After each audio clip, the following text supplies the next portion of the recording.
सुप्रभात बच्चों, आज हम पढ़ेंगे पाठ 9 नियत का प्रभाव। चलिए आइए इसको पढ़ते हैं। पाठ 9 नियत का प्रभाव।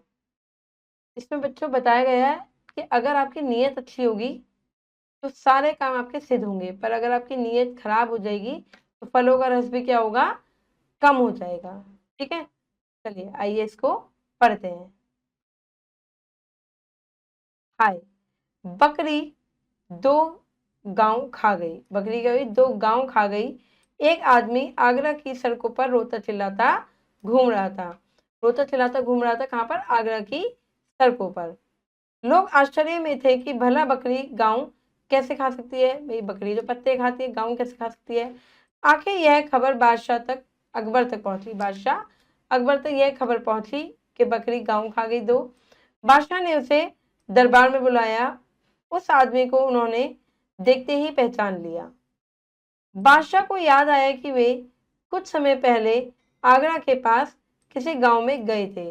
बादशाह जो बादशाह अकबर हैं वो कुछ समय पहले कहाँ पे गए थे, आगरा गए थे। आगरा के पास जो गांव था वहां पर गए थे। उन्हें ये उसे देखकर याद आ गया। वे बहुत थक गए थे। यह आदमी उन्हें वहां गन्ने के खेत में मिला था। कहाँ पे मिला था, गन्ने के खेत में मिला था इन्हें। उन्होंने उससे कहा, भाई थोड़ा गन्ने का रस पिला सकते हो। उन्होंने कहा इससे कि गन्ने का रस पिला सकते हो। तो उसने कहा, हाँ हाँ आप बैठिए, मैं अभी लाया। गन्ने का रस को बनाने लगा। अकबर एक पेड़ की छाया में बैठ गए, क्योंकि वो थक गए थे बहुत ज्यादा, तो वो बैठ गए। वह किसान खेत में गया, एक गन्ना तोड़ा और एक बड़े लोटे में रस निकाल कर ले आया। आप देख रहे हैं, ये देखो, गया और लोटे में गन्ने का रस ले आया बादशाह अकबर के लिए। अकबर ने गन्ने का रस पिया तो बहुत खुश हुए और बोले, अरे वाह, ऐसा रस तो हमने पहले कभी नहीं पिया। वह बोला, जी, और यह सिर्फ एक ही गन्ने का रस है। उसने कहा, ये एक ही गन्ने का रस है, इतना सारा, इतना मीठा। तो कह रहे, क्या एक ही गन्ने का रस है। अकबर को बड़ा आश्चर्य हुआ, इस इतना सारा और सिर्फ एक ही गन्ने का रस। मैं बिल्कुल सच कह रहा हूँ हुजूर। आदमी ने उत्तर दिया कि मैं तो सच कह रहा हूँ, ये एक ही गन्ने का रस है और इतना मीठा है जो। अकबर खुश होकर बोले, कमाल की बात है। आदमी ने समझाया, ये हमारे बादशाह की नियत का कमाल है जनाब। उन्होंने कहा, ये तो हमारी बादशाह की नियत है, उसका कमाल है कि एक ही गन्ने से इतना सारा रस जो निकल गया। अगर उनकी नियत ठीक न हो तो गन्ने में रस ही ना निकले। अकबर ने पूछा, अच्छा कितना लगान देते हो। तो उसने उत्तर दिया, जी लगान तो सिर्फ 25 पैसे ही देने पड़ते हैं। कितना लगान, सिर्फ 25 पैसे देने पड़ते हैं। सिर्फ 25 पैसे। बादशाह ने हैरान होकर पूछा। फिर वे सोचने लगे कि ऐसे रस वाले गन्ने का खेत पर काफी रुपए लगान लगाना चाहिए। उसने कहा, ये तो बहुत अच्छे गन्ने का रस है, एक ही गन्ने से इतने सारा रस निकल गया, तो इस पर तो ज्यादा लगान होना चाहिए।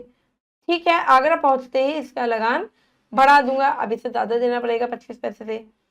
कुछ देर इधर उधर की बातें करने के बाद अकबर ने कहा, अच्छा भाई, चलने से पहले जरा एक लोटा रस और पिला दो। तो उन्होंने एक लोटा रस और पिला दिया, जो फिर एक उसी का एक गन्ने का निकला हुआ था।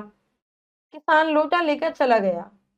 उसने एक गन्ना तोड़ा, लेकिन इस बार लोटा न भरा।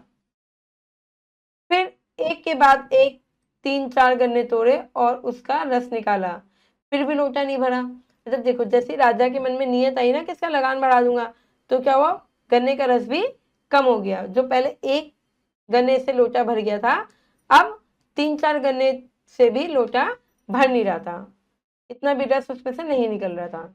अकबर उसका इंतजार कर रहे थे। इस बार तो इसने देर कर दी। तभी किसान मुंह लटकाए हुए आया और लोटा बादशाह की तरफ बढ़ा दिया। लोटे में थोड़ा सा ही रस था। बादशाह ने आश्चर्यचकित होकर कहा, जब 3-4 गन्ने का रस निकलने के बाद भी थोड़ा सा रस था, तो उसने दे दिया बादशाह अकबर को। तो बादशाह अकबर ने आश्चर्यचकित होकर कहा, अरे क्या बात है, इतना कम रस लेकर आए हो। उसने कहा, तो तुम बहुत कम रस लेकर आए हो। वह बोला, कुछ नहीं हुजूर, लगता है अकबर बादशाह की नीयत बिगड़ गई है, उसी का असर है। भाई पहले नीयत अच्छी थी तो एक की गन्ने से इतना सारा रस निकला, अब नीयत बिगड़ गई तो रस भी कम हो गया।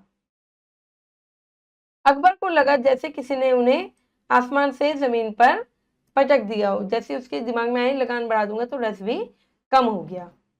आदमी की नीयत में फर्क आने से क्या पेड़ पौधों पर भी असर पड़ता है? उसने सोचा कि मेरे अंदर अगर असर आया, मतलब आदमियों के उसमें असर आने पर भी नीयत का, क्या पेड़ पौधों पे भी इतना ही असर पड़ा? उन्हें लगा जैसे वह मामूली किसान एक बादशाह को इंसानियत का पाठ पढ़ा रहे हो। उन्हें ऐसे लगा जैसे एक किसान बादशाह अकबर को पाठ पढ़ा रहा हो इंसानियत का। जहां नीयत अच्छी है वहां बरकत होती है, भंडारा भरा रहता है। ये बात सच्चाई है बच्चों। जहाँ पे नीयत होती है ना, वहां पे आपको कभी कमी नहीं होगी, वहां पे आपका भंडारा भरा रहेगा। लालच और छोटेपन आदमी को कभी सुख नहीं बनाते। यहाँ पे लालच होता है। अकबर ने कहा, भाई तुम जानते हो मैं कौन हूँ? अकबर ने पूछा किसान से, क्या तुम जानते हो मैं कौन हूँ? तो किसान संशय पूर्वक बादशाह की ओर देखने लगा। मैं बादशाह अकबर हूँ। जब किसान उसे संशय पूर्वक देखने लगा, शक की निगाहों से, तो अकबर ने कहा, मैं तो बादशाह अकबर हूँ। तो किसान ने घबराकर पूछा, मैंने कोई गलत बात तो नहीं कह दी? मैंने कोई गलत बात तो नहीं कही? तो बादशाह ने मुस्कुराते हुए कहा, नहीं, तुमने मुझे वह बात सिखाई है जो बड़े बड़े विद्वान गुरु भी अपने शिष्यों को नहीं सिखा सकते, कि नियत हमारी अच्छी होनी चाहिए। आज से तुम्हारे खेत का लगान बिल्कुल माफ किया। उसने कहा, आज से तुम्हें 25 पैसे देने की भी जरूरत नहीं, तुम्हारे खेत का जो लगान है वो मैंने माफ कर दिया। जाओ इस बार लोटा भरकर रस ले आओ। अब उसकी नीयत अच्छी हो गई बादशाह अकबर की। उसने कहा, ठीक है, एक लोटा और ले आओ। तो किसान फिर से खेत में गया।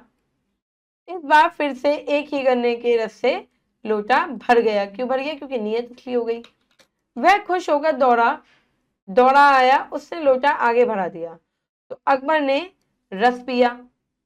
फिर पीपल का एक पत्ता उठाकर बोले, हम इस पर तुम्हें 2 गांव देने का हुक्म लिख रहे हैं। क्या देने का? 2 गांव। एक पीपल का पत्ता उठाया और उस पर 2 गांव देने का हुक्म उसने दे दिया।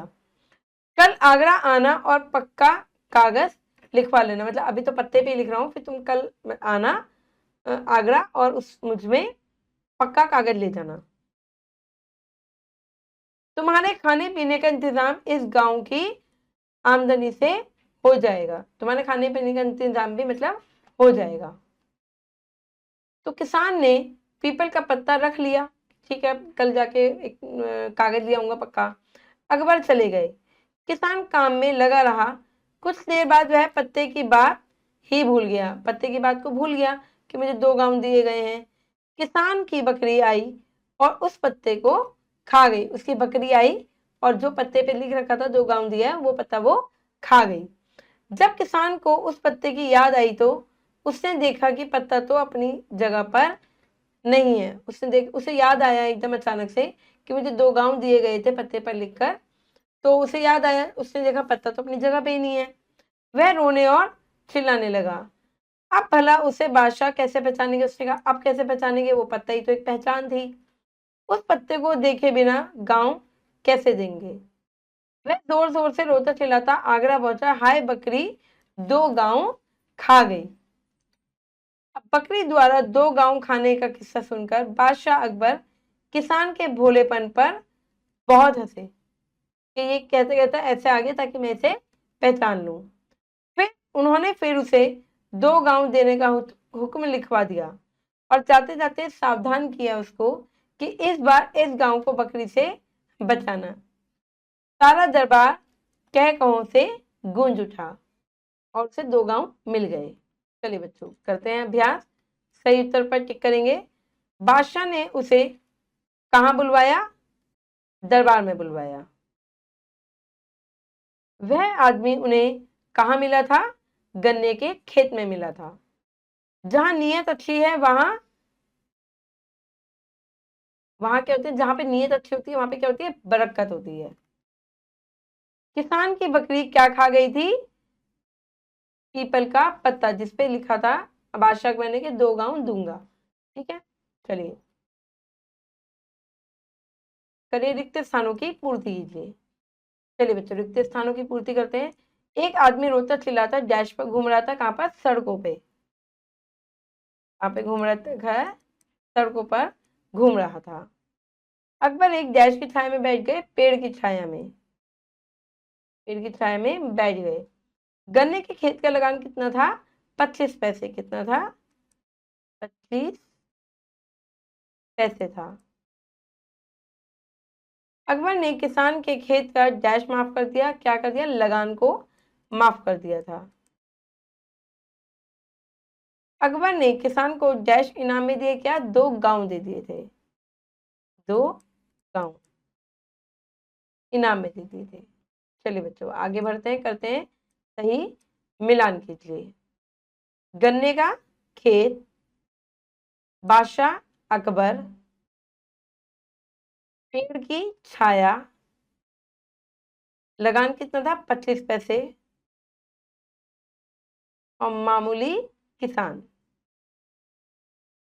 चलिए बच्चों ये प्रश्न उत्तर है, व्याकरण है, ये आपको खुद से करनी है। आशा करती हूँ ये पाठ आपको समझ में आया होगा, साथ ही ये भी समझ में आया होगा कि हमें अपनी नीयत अच्छी रखनी चाहिए, जिससे कि हमारे पैसों में या किसी भी चीज़ में बरकत हो। अगर हमारी नीयत अच्छी नहीं होगी तो हमारे पास बरकत भी नहीं आएगी। चलिए बच्चों अब मैं मिलूंगी आपसे अगली कक्षा में, जब तक के लिए खुश रहिए, अपना ध्यान रखिए। धन्यवाद।